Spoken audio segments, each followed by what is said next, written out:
हरे कृष्णा सज्जनों, मेरा नाम साधना है और मैं उत्तराखंड के केदार घाटी से हूँ। सज्जनों, मैं अपने साथ हुई भगवान की लीलाओं का अनुभव आपके साथ साझा करती हूँ। आज इसी क्रम में भगवान की यह लीला है। और सब्जियों में यदि कद्दू दिख रहा है तो वो खराब है, और पत्तेदार सब्जियां दिख रही है तो वो अच्छा है। यदि नल से पानी गिरते हुए देख रहे हैं या नदी देख रहे हैं, झरना देख रहे हैं तो ये सब अच्छा है। और यदि आग देख रहे हैं, यदि जलती हुई कम ज़्यादा जैसे भी आग देख रहे हैं, वो सारी अवस्थाओं में खराब होता है। उतनी ही बड़ा नुकसान, उतनी बड़ी दुर्घटना, उतना ही अशुभ समाचार, अप्रिय समाचार मिलेगा जितनी ही आग देखेंगे स्वप्न में। और यदि आड़ू देखेंगे तो आड़ू भी देखना खराब होता है स्वप्न में। और यदि पूरी तलती हुई दिखे या कुछ ऐसे दिखे पकवान तो थोड़ा सा जुखाम खांसी हो सकता है। ऐसे अधिकांश मुझे अनुभव हुआ है। यही मेरी माता जी भी कहती थी कि अगर ये तलते हुए दिखे तो जुखाम खांसी होती है उस दिन। अगर बीमार गाय दिखे तो स्वयं बीमार होते हैं। यदि भैंस दिखे तो यमराज जी के प्रतीक होते हैं, मृत्यु का सूचक होता है। इसके पीछे भी मैं आपको बताती हूँ। यह मेरा अपना पर्सनल अनुभव है।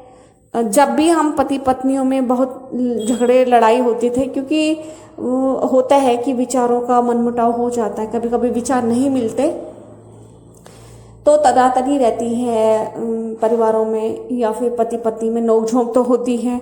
तो बहुत अधिक क्रोध आने पे मुझे क्या आता था स्वप्न में, यदि बहुत क्रोधित हो गए स्वामी जी मुझसे, तो जैसे कोई झाड़ी है, झाड़ी से भैंस निकल रही है और वो आधा ही शरीर दिखाएगी आगे का। मतलब उन्हें ये लगता है कि देख लो मृत्यु का सूचक है, ये ऐसे मत करो मतलब।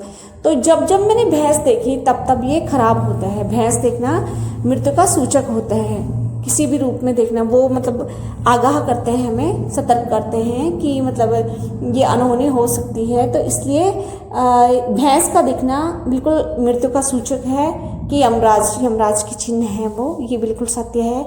ये तब ही दिखते थे जब जब बहुत ही अधिक मनमुटाव है या कुछ इस तरह से है, कुछ अप्रिय घटना है, या फिर किसी की मृत्यु की सूचना हमें मिल रही है रिश्तेदारी में कहीं, तो वहाँ फिर या तो मुर्दा जलते हुए दिखता था या फिर ऐसे जैसे इनकी मामी दिवंगत हुई वो। जैसे कुछ समय पहले स्वामी जी की मामी जी की डेथ हुई तो वो उस समय मुझे पहले ही दिख गया कि जैसे कोई मुर्दा है और वो अग्नि को पा रहा है। तो या तो ऐसे दिखेगा या फिर भैंस दिखती है। अगर कहीं से भी ऐसी ही सूचना मिलती है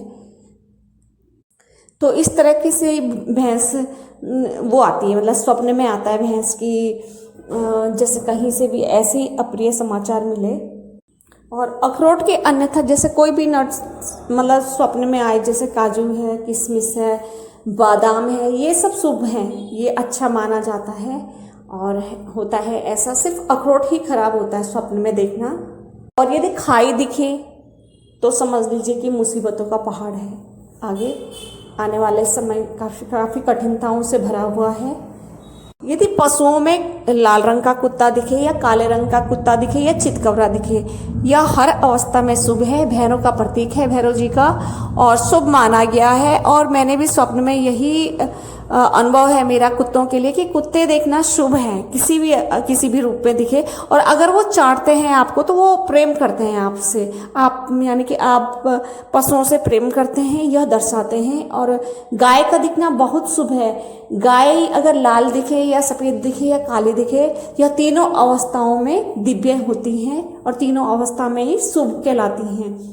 तो ये मेरे अपने पर्सनल अनुभव है। जैसे मुझे गाय माता के जब भी दर्शन हुए, बहुत चाहे किसी भी रंग की हो, चितकबरी सी भी हो, यह सब शुभ अवस्था के लिए होती है, बहुत ही शुभकारी होती है गाय का दर्शन देना। गाय का दर्शन देने का मतलब साक्षात भगवान कृष्ण जो आपको स्वप्न में दर्शन दे रहे हैं।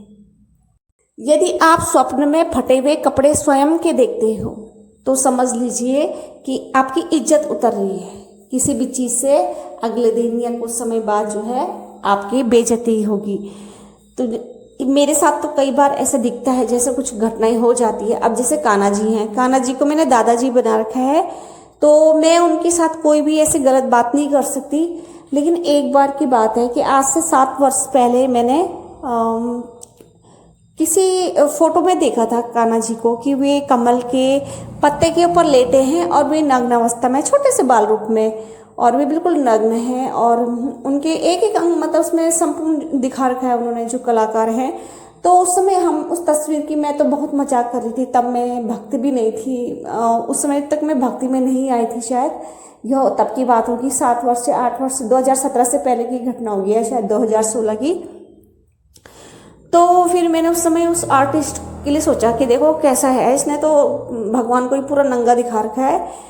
और उसके बाद वो फोटो पता नहीं कहाँ खो गई मेरे से, या फ़ोन से हट गई। आज भी मैंने बहुत सर्च किया तो मुझे मिलता नहीं है वो। उसमें भगवान बहुत ही सुंदर दिख रहे हैं और उन्होंने पाँव के अंगूठे को जो है अपने मुंह में ले रखा है। तो बहुत ही प्यारा वो फोटो था, लेकिन मैं ढूंढती हूँ तो मुझे नहीं मिलता। और लेकिन मैंने उनको दादाजी बना रखा है और उसमें वो नग्न है, भले बाल रूप में है। तो मैं कहने लग गई एक दिन, भगवान कृष्ण से कहने लग गई छोटे से बाल रूप से, कि देखो कान्हा जी ने तो इसमें लुंगी पहन रखी, जो आप ये वीडियो में देख रहे हो ना, इस वाली वीडियो में। तो मैं इनसे कहने लगी कि देखो कान्हा जी, इसमें तो आपने वो पहन रखी है, लुंगी पहन रखी है छोटी सी। लेकिन जब मैं वो वाली फ़ोटो, आपकी नग्न वाली फ़ोटो सर्च करती हूँ तो मुझे नहीं मिलती, जबकि वो मुझे बहुत अच्छी लगती है। उसमें आप नंगे पुंगे से बैठे हुए हो उसमें कमल के पत्ते में। तो वो तो मैंने दादाजी बना रखी, तो उनको अच्छा नहीं लगा होगा, उनको ऐसा लगा होगा बुरा सा। तो एकदम से सज्जनों, वो एकदम से उन्होंने ऐसे दर्शन दिए कि उनके कपड़े पीताम्बरी सब फटे, मतलब जगह जगह से वो फाड़ रखे हैं जैसे। तो उन्होंने स्वयं को भी ऐसे ही दिखाया कि तू मेरी इज्जत उतार रही है, ऐसे करके मतलब। तो उन्होंने एकदम से मतलब साक्षात ही मुझे ऐसे दर्शन दिए कि उनके कपड़े जगह जगह से फट गए हैं। और जब भी मेरे साथ ऐसा हुआ तो कुछ ना कुछ ऐसा हुआ, जैसे मतलब बेइज्जती का जैसा महसूस होना कहीं पे भी, जैसे कुछ भी घटनाएं हुई हैं। तो ऐसे जब मैंने स्वयं को ऐसे देखा तो हुआ है कुछ अप्रिय अप्रिय घटना सी हुई। तो इसमें कपड़े का फटना, स्वयं के ऊपर कपड़े का फटा हुआ दिखना, तो इसमें यही होता है कि स्वयं की बेइज्जती होती है, जिसका भी हम देखते हैं। अब मैंने भगवान को तो दादा माना, लेकिन मैंने उनसे ऐसे ही मजाक कर ली, तो वो स्वयं को उनको बेइज्जती से लगी होगी, उनको नाराज़गी सी हुई होगी। तो उन्होंने तत्काल ही उन्होंने ऐसे दर्शन में दिया मुझे। तब स्वामी जी ने मुझे डांटा कि तुम ऐसे मजाक मत क्या करो कान्हा जी से, भले ये बाल रूप है लेकिन है तो वो दादाजी बना रखे, तो ऐसे मजाक नहीं करनी इनसे। तो तब से मैं नहीं करती इनसे ऐसे मजाक। अब वो बोलते हैं ना महाराज जी कि बाल रूप में कोई शर्म नहीं करनी चाहिए, और बाल रूप का कुछ नहीं होता, बाल रूप में तो मैया जैसी होती है, और बाल रूप में कुछ भी शर्म नहीं होती किसी भी चीज़ की। तो कुछ समय पहले की बात है सज्जनों, अभी ये इसी महीने की बात है, ये अक्टूबर की, ज़्यादा समय नहीं होगा, 1 हफ्ते ही गुजरा होगा इस घटना को।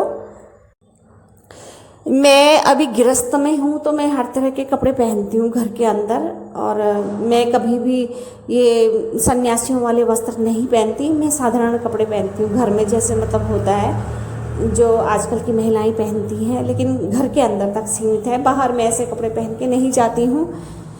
तो मैं जैसे ढीली ढाली स्कर्ट भी पहन लेती हूँ, और फिश कट भी पहन लेती हूँ घर के अंदर, जब है रखी हुई तो मैं पहन लेती हूँ, यूज कर लेती हूँ। सोचती हूँ कि अब तो 1-2 साल में इसे मैं फेंक ही दूँगी, और है बहुत बहुत महंगी है। फिर लगता है कि यार यूज ही करके फाड़ लें, कौन से में कोई देख रहा है, घर से बाहर तो जाना नहीं है, मकान में चारों तरफ से बंद है, बस स्वयं ही पहनते हैं कमरे के अंदर, बस समय काटना है। और मतलब जो पैसा इसमें लगाया है, पहले खरीदी थी, फिर ये है कि यूज हो जाएगी और 1-2 वर्ष बाद तो फिर छोड़ना ही है। तो फिर मैं उस स्कर्ट को भी पहन लेती थी घर के अंदर, जैसे दिन में कभी पसीना आ गया नहाने के बाद तुरंत, फिर उसे बदल भी देती थी जल्दी 1-2 घंटे के लिए, कि चलो चेंज कर लेंगे। इतनी गर्मियों में इतना पसीना आता है, हर बार तो नहाया नहीं जाता इतने बार, क्योंकि फिर मेरे पाँव में दर्द होता है बहुत बार नहाने से। तो फिर मैं कपड़े चेंज कर लेती हूँ पसीना जब आता है बहुत ज़्यादा। तो फिर मैं सोचती हूँ इसे भी यूज कर लेती हूँ। तो मैंने उसे पहन के मैं कान्हा जी के सामने पे बैठ गई। अब वो फिश कट होने की वजह से टाइट है वो था, इससे तो मैंने उसे ऊपर करके बैठ गई इनर में। और मैंने सोचा कि क्या ये तो बाल रूप है। अब मैंने 1-2 बार पहले भी ऐसे किया तो भगवान को बुरा लगा हुआ हो। अब मैं तो उनको बाल रूप में ही देख रही, भले दादा बना रखे, अब मैं उनके सामने पे बैठ जाऊँ ऐसे, इनर में। अब तब फिर भगवान ने सुबह सुबह वो लिख के भेजा मुझे पत्र में। उन्हें पता था ना कि आज ये इसे पहन के बैठेगी मेरे सामने पे, तो उन्होंने पूर्व में ही सुबह 5 बजे ही वो पत्र में लिख के दे दिया। वो वस्त्र तुमने बाद में निकाला पहनने के लिए, उन्होंने पहले ही लिख के दे दिया कि सुदेह शर्म, मतलब अपने देह की शर्म करो। तो मैं आश्चर्य में पड़ गई जब मैंने बाद में वो पहन के, जब मैं ऐसे उठा के वहाँ पे बैठी इनर में, तब मुझे याद आया। मैंने कहा अच्छा इसीलिए ये लिख के आया कि सुदेह शर्म, अपने देह की शर्म करो तुम।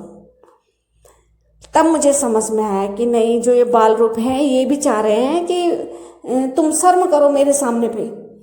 तो तब से मैंने, अब जब जैसे वो फिटिंग की है, तो फिर जब मैं इसे पहन के बैठी तब फिर मैंने अपने ऊपर वो ले लिया पूरे, मतलब एक कवर से लगा दिया, कुछ पहन लिया, कुछ कवर सा ऊपर से ओढ़ लिया मैंने, जब तक मैं, क्योंकि बैठा नहीं चाहता उसमें थाल माल में, तो फिर मैंने कुछ और ओढ़ लिया ऊपर से वहाँ पे।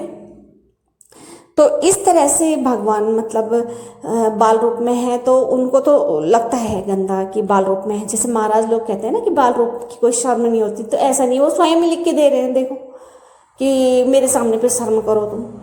अच्छा, और जब मैंने उनसे मजाक करी वो वाली कि आपकी वो वाली तस्वीर नहीं मिल रही दादू जो जिसमें आप नंगो पुंगू हो, तो उस समय तुरंत उन्होंने ऐसा दर्शन दिया, उनके कपड़े फटे फटे से दिखाए। तो अब इससे हम क्या कहना माने, महाराज जी का माने कहना कि जो महाराज जी कहते हैं कि बाल रूप की शर्म नहीं होती, या फिर ये जो सामने पे घटित हो रहा है मेरे, इसको सच मानो। तो मैं तो वही मानूंगी ना जो अनुभव में आ रहा है। तो मैं यही मानती हूँ कि नहीं, बाल रूप में भी है तो तब भी उनसे शर्म तो करनी है। तो यही है इसमें अनुभव, स्वप्न का है या दर्शन का है कि यदि कटे फटे कपड़े दिखे तो इसमें इज्जत उतरती है स्वयं की या दूसरे की, उसी की बेइज्जती होती है, शर्म महसूस होती है उसे। और ये हो गया कपड़े फटने का, और आग का हो गया, कपड़े फटने का हो गया है, फलों का हो गया है, सब्जियों का हो गया है, और लाल मिर्च का हो गया, हरी मिर्च का हो गया है, चावल का हो गया, गेहूं का हो गया, धान का हो गया है। और यदि आपको पहाड़ दिखे तो समझ लीजिए जीवन में उतनी ही कठिनाई है। यदि पहाड़, सूखे पहाड़ दिख रहे हैं, और अगर हरियाली दिखे, बहुत अच्छा सा दिखे, फल फूलों से भरा हुआ बागान दिखे, तो वो तो शुभ ही शुभ होता है। ये सब स्वप्न में आता है। और यदि स्वप्न में भगवान आए तो वो तो बहुत ही शुभ है कि आप भगवान आपको याद कर रहे हैं। आप भगवान को तो खैर हमेशा ही याद करते हैं, लेकिन जब स्वप्न में भगवान आपके आए तो समझ लीजिए कि भगवान आपको याद कर रहे हैं। और यदि आपके ऊपर कुछ कोई राख सा डाल रहा है, या कोई आपके मकान के ऊपर कोई राख सा डाल रहा है, तो समझ लीजिए कि आपके ऊपर मुसीबत आ रही है, मुसीबत आने वाली है, या खराब होने वाला, आपके साथ कुछ अशुभ होने वाला है। ऐसा मैंने वो आया मेरे, मतलब स्वप्न में भी आया, दर्शन में भी आया है। जहाँ पे हम रहते हैं तो हमारा जो बगल वाला प्लॉट है उसमें एक छोटा सा कमरा बना रखा है, वो बिल्कुल सटी हुई है उसकी दीवार हमारे मकान से। तो उसमें पता नहीं कब एक कुत्ता घुस गया। तो वो कुत्ता घुसा था 1 महीने पहले, तो पता नहीं बेचारा ऐसे घुस गया और दोनों दीवारों के बीच में कि बेचारा निकल ही नहीं पाया, हमें तो पता ही नहीं चला। तो वो पीछे की तरफ था, जो पीछे वाली कॉलोनी है उनको भी नहीं पता चला, लेकिन वो घुसा पीछे वाली कॉलोनी की तरफ से घुसा, और हमारा पीछे से कोई रास्ता ही नहीं है, हमारा तो फ्रंट में बीच सड़क में ही हमारा मकान का दरवाज़ा खुलता है। तो वो कुत्ता जो है, जब वो बीच दीवार में फंस गई, वहीं उसकी मृत्यु हो गई। तो जब वो सड़ गया, उसकी बदबू आने लगी, तो फिर हमें भी आने लगी बदबू। तो सब कहने लगे कि ये क्या हो रहा है, क्या हो रहा है। तो तब फिर पीछे वालों ने क्या किया कि वहाँ मतलब वो परेशान हो गए। उन्होंने वहाँ सरकारी विभाग में सूचना भी दी कि भाई इनको इस कुत्ते को यहाँ से निकाल लो, और यहाँ पे जो है गंद आ रही है, जिसका प्लॉट है वो तो कभी आता ही नहीं है। तो फिर उसके बाद जो है, जब ये सब वो था, तो तब मुझे तो पता ही नहीं था कि स्वामी जी तो खैर स्कूल में थे, मुझे पता ही नहीं था कि अब ये सबके सब मेरे को ही बोलेंगे भाई कि तुम्हारी दीवार है और तुम ही करवाओ इसे, तुम ही हटवाओ इस डॉगी को।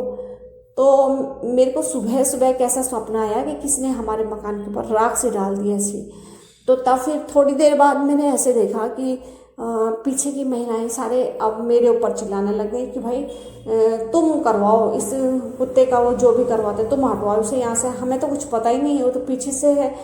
तो फिर हमने कहा हमारा तो कोई मतलब ही नहीं है, ना उस प्लॉट से है ना कुछ। तो ये है बाद में उन्होंने तेजाब डाला, वहाँ आग लगाई, उसको वहीं का वहीं जला दिया, क्योंकि कोई भी वहाँ जा नहीं सकता था, वो ऐसी जगह फंस गया था। लेकिन हमारा उसमें कोई मतलब नहीं था, ना हमारे वहाँ से उसका रास्ता था, उसका तो पीछे से रास्ता था, और हमारे उधर से तो बाहर से जहाँ हमारा मकान का एरिया है वहाँ से तो बिल्कुल वो दीवार बंद है, तो आगे से तो कुछ मतलब ही नहीं था उसका। तो राख फेंकने का मतलब किसी ने स्वप्न में फिर हमारे ये मकान की तरफ राख फेंकी, तो इसका अर्थ है कि ये मुसीबत आना, कि तुम्हारे पर मुसीबत आएगी।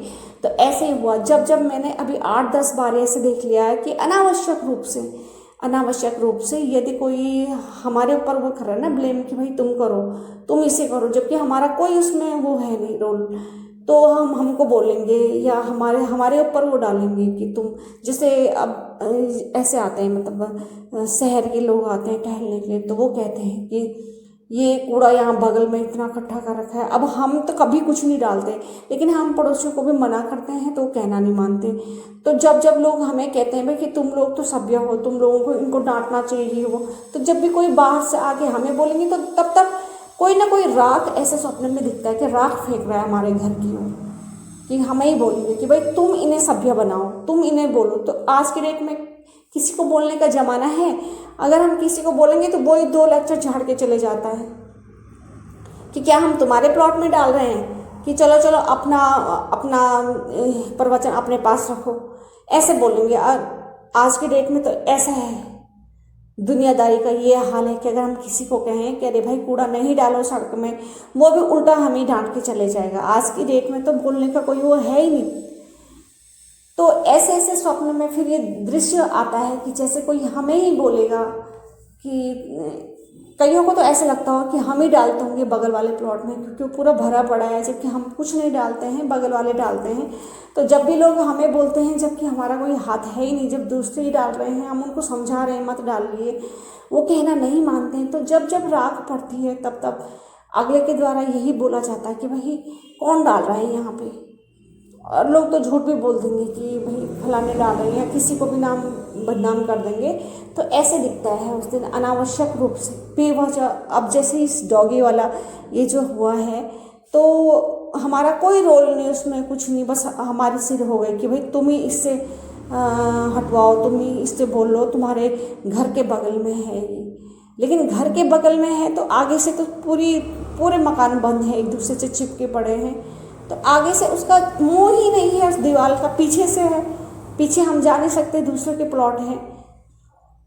तो फिर अनावश्यक रूप से जो हमारे ऊपर आफत आई या बेवजह हमारे ऊपर छिटकसी हो, जिसमें हमारा कोई हाथ ही ना हो, तो समझ लीजिए यदि राख हमारे ऊपर डाली जा रही है तो समझ लीजिए कि हमारे ऊपर कोई भी गलत वो आक्षेप लगाने के लिए आ सकते हैं कोई भी। और इसके अलावा यदि ऐसे दिखे कि जैसे कहीं पे कलह सा दिखे, स्वप्न में झगड़ा हो रहा है, कलह हो रहा है, तो अगले दिन या फिर आने वाले समय में ऐसे ही होता है, किसी न किसी बात पे कुछ अशुभ होने वाला है, किसी के साथ झगड़ा होने वाला है, ये होता है स्वप्न का। और यदि हमें उबलता हुआ गिलास दिखे, जैसे पानी का दिखे या चाय का दिखे, तो समझ लीजिए कि कहीं भी आपके लिए कोई वो रच रहा है, क्या चक्रव्यूह रच रहा है तुम्हारे ऊपर लांछन लगाने के लिए या तुम्हें परेशान करने के लिए। क्योंकि ऐसा हमारे साथ 3-4 बार हो चुका है और हमेशा रिजल्ट वही आया जो होना होता है। एक बार क्या होता है कि कुछ पहले भी हमारे ऊपर काफ़ी ये थे ज़मीन विवाद के, हमारी प्रॉपर्टी थी कुछ, तो फिर मायके से, तो मेरे साथ तो ये है कि बाल्यकाल से ही ये स्वप्न आते हैं। तो जैसे कुछ भी केस होते थे हमारे, तो फिर जैसे प्रॉपर्टी का है, कुछ भी है, तो किसी ने अपने मतलब एविडेंस गलत कलेक्ट कर दिए या हमें फंसाने के लिए, प्रॉपर्टी हमारी है लेकिन दूसरों को खड़ा कर दिया, या कुछ ऐसे मतलब हमारी प्रॉपर्टी छीनने के लिए कुछ भी दांव पेच कर रहे हैं और या झूठे सबूत ला रहे हैं। तो उस दिन मुझे ऐसा दिखता था कि जैसे उबलती हुई चाय दिखती थी, या उबलता हुआ पानी दिखता था, उबलती हुई दाल दिखती थी, किसी ने ज़ोर से फेंक दिया हमारे आगे, तो यही सब दिखता था। तो अगले दिन ऐसे ही सब कुछ खराब होता दिखता था कि देखो हमारे लिए कितना षड्यंत्र रचाया जा रहा है, जबकि हम सही हैं। तो ऐसे होता था मेरे साथ बाल्यकाल में। तो उसके बाद जो है, जब हम आश्रम में भी थे तो हम पेमेंट करते थे वहाँ पे 5,000, 10,000, कभी 10,000 दे दिया, कभी 5,000 दे दिए, और रहे हम मात्र वहाँ पे 4 महीने का अनुभव लेने के लिए गए थे। चौथा महीना भी हम पूरे नहीं रहे। तो जब हम आश्रम में रहे तो फिर वहाँ पे एक परिवार था, उन्होंने मतलब अपनी जो बहू है और अपने बेटे, उनको तो पूरी वो दे रखी थी सुविधा कि तुम आराम से रहो। और जब वो स्वयं मतलब वो वृद्ध दंपति जो है वहाँ रहते थे, तो वहाँ के जो सेवक रहते थे उनको दिन भर परेशान किया करते थे। कभी कहते थे हमारा सिलेंडर भरा के लाओ, क्योंकि वहाँ उनकी मेड आती थी और वो खाना अपना अलग बनाते थे, सब आश्रम में खाते थे, वो अलग बनाते थे। तो फिर वो सबको परेशान किया करते थे दिन में, और जो उनकी बहू थी और अपने बेटे, सब संपत्ति उनके लिए, और काम वो जो है अन्य सेवकों से करवाते थे जो वहाँ पे बेचारे आश्रम में रहा करते थे। उनको प्रताड़ित करता था वो जोड़ा, कि कभी किसी को कहते थे कि तुम हमारा ये काम करो, तुम हमारा वो काम करो, दिन भर वो परेशान करते थे। और उनको उन्होंने बिल्कुल पटा रखा था, जो वहाँ उनके स्वामी थे, आश्रम के जो स्वामी थे, उनको उन्होंने बिल्कुल मुट्ठी में कर रखा था, क्योंकि काफ़ी सालों से वो वहाँ पे रह रहे थे और उन्होंने रूम ही ले रखा था वहाँ पे। तो अपनी बहू, अपने जो बेटे हैं, सब संपत्ति उनकी, और उन्हें तो चैन से रहने देना, और सेवकों को उनको परेशान करना दिन में। तो वो दिन भर ऐसे करती थी, कभी किसी को मसाज के लिए बोलेगी, कभी किसी को कुछ बोलेगी। तो एक दिन तो मेरे से रहा नहीं गया, वैसे तो मैं बात नहीं करती थी। फिर मैंने एक दिन उनको कह दिया, मैंने कहा देखो कितनी गलत बात है, ये यहाँ पे साधनाएं करने के लिए आ रखे हैं इस आश्रम में, और आप उनको दिन भर परेशान करते हैं। कभी कुछ मैं सुनती रहती थी ना अपने रूम से, तो मुझे अच्छा नहीं लगता था कि ये माता जी जो है ऐसे कर रही हैं। तो फिर अपने बेटे बहू को तो बिल्कुल आराम से रहने के लिए दे रखा है, और यहाँ पे परेशान कर रही है। या तो जिनके नहीं होते तो चलो बात भी थी, और बेटे बहू आते रहते हैं, जाते रहते हैं, ऐसे नहीं है, संपन्न है वो लोग, पर ये है ना कि फ्री में दूसरों से काम निकलवाना। तब फिर मैंने तो 1-2 बार उनको बोल दिया, मैंने कहा ये तो देखो पाप है ना, कोई अगर साधना में बैठा है, आप उसको उठा रही है कि मेरे बिजली का ये कर दो, मेरा वो कर दो, तुम बिजली वाले को लेकर आओ, मेरा ये खराब है। आप ये अपने पुत्र से भी तो करवा सकती हैं, जिनको सब ये संपत्ति दे रखी है आपने, इतने बड़े बड़े अधिकारी है, वो किसी नौकरों से करवा ले। अब जो साधना में बैठे हैं आप उनको उठा रहे हैं। तो फिर वो एकदम से चिढ़ सी गई मेरे से कि मतलब ये, क्योंकि मेरे को तो इसलिए भी बुरा लगा क्योंकि हम लोगों को भी वो बहुत परेशान किया करती थी। और जब उनके बेटे बहू आते थे तो बिल्कुल अफसर की तरह आते थे, और हमारा लेना ना देना उनसे कुछ नहीं। हाँ, वो तो ये थे ना कि चलो सेवा तो सेवा होती है, वृद्ध व्यक्तियों की सेवा करनी चाहिए। लेकिन जब मुझे ऐसा दिखता था कि बेटे बहू तो बिल्कुल ये है कि राजकुमार की तरह आ रहे हैं और दूसरों को तुम यूज कर रहे हैं, तो ये तो गलत है ना। तो फिर मैंने उनको कहा कि ऐसा तो होना नहीं चाहिए, ऐसा करना नहीं चाहिए आपको। और जबकि 2-2 मेड आती हैं उनके, ऐसा भी नहीं कि मतलब वो आर्थिक रूप से कमज़ोर हो, नहीं, 2 मेड लगा रखी थी, लेकिन फिर भी साधना में बैठे हुए उसको उठाना ये तो सही नहीं है। तो उनको हमारी ये बात बुरी लगी, और उन्होंने जो है किसी न किसी बहाने पे सोचा कि बस इन्हें हटा दिया जाए यहाँ से, आश्रम में रहने ना दिया जाए। लेकिन हमें तो सिर्फ 4 महीने का ही अनुभव लेना था, हमें तो जाना ही था वहाँ से। तो फिर उन्होंने जो हमारी कुछ ऐसे बोल रहे होंगे मेरे विषय में, कि मैं उनको ऐसे कहती हूँ कि भाई साधना में बैठे हुए व्यक्तियों को क्यों आप परेशान करती हैं, तो मैं तो सही थी अपनी जगह पे। तब फिर जो वो हमारी वहाँ पे बात कर रही होंगी, स्वामी जी ने हमसे फिर बाद में बता दिया। हमने कहा हाँ, हम तो मुकरे नहीं, हमने कहा हाँ, हमने बोला है, ये बात सत्य है। क्योंकि हमें गंदा लगता है कि साधना में बैठे हुए व्यक्तियों को तो तुम उठा रहे हो बेचारे उनको, और जो तुम्हारे बेटे हैं जिनको तुम्हारी संपत्ति जा रही है वो बिल्कुल ऐश कर रहे हैं, राजकुमार की तरह आ रहे हैं, तो उनके लिए आप कुछ नहीं आदेश देते। तब स्वामी जी ने कहा कि देखो ये कलयुग है, यहाँ ऐसा ही है, अब क्या कहें। तो फिर जब वो उनसे हमारे विषय में बात कर रही थी, तब मेरे पास भगवान ने तो बोला ही, लेकिन भगवान ने तो मुझे बाद में बताया कि देखो ये ऐसे ऐसे जो है षड्यंत्र रच रहे हैं तुम्हारे लिए। लेकिन स्वप्न में मुझे पहले ही आ गया था कि उबलता हुआ कभी गिलास दिख रहा पानी का आधा, उबलता हुआ कभी चाय दिख रही है, कभी उबलता हुआ दूध दिख रहा है। तो ये सब चीज़ें अशुभ होती, उबलती हुई चीज़ें उसी समय हो रही थी सारी ये चीज़ें। तो ये सब अनुभव है कि कोई भी चीज़ आप उबलती हुई देखोगे तो वो अशुभ होता है, कुछ ना कुछ कहीं ना कहीं आपके लिए षड्यंत्र रचा जा रहा है। और हम तो संसार के सभी, खैर हम क्या सभी को इस दुनियादारी तो बहुत जल्दी समझ में आ जाती है कि आजकल के डेट में तो ये हाल है कि जो वृद्ध व्यक्ति भी है वो भी यही चाह रहे हैं कि हाँ सेवा तो कोई और करे, संपत्ति हम अपने पुत्र पुत्रियों को दे दें, सेवा करने के लिए फ्री में मिल जाए कोई।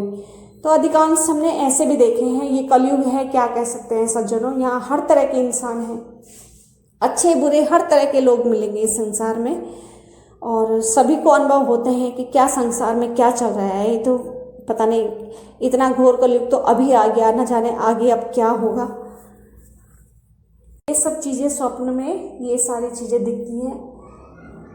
और यदि कहीं आपको कपड़ों के चिथड़े दिखे, फटा हुआ कपड़ा कोई अलग सा ही पड़ा हुआ दिख रहा है, तो ये भी सज्जनों अशुभ है, उस दिन भी कुछ ना कुछ गलत होता है।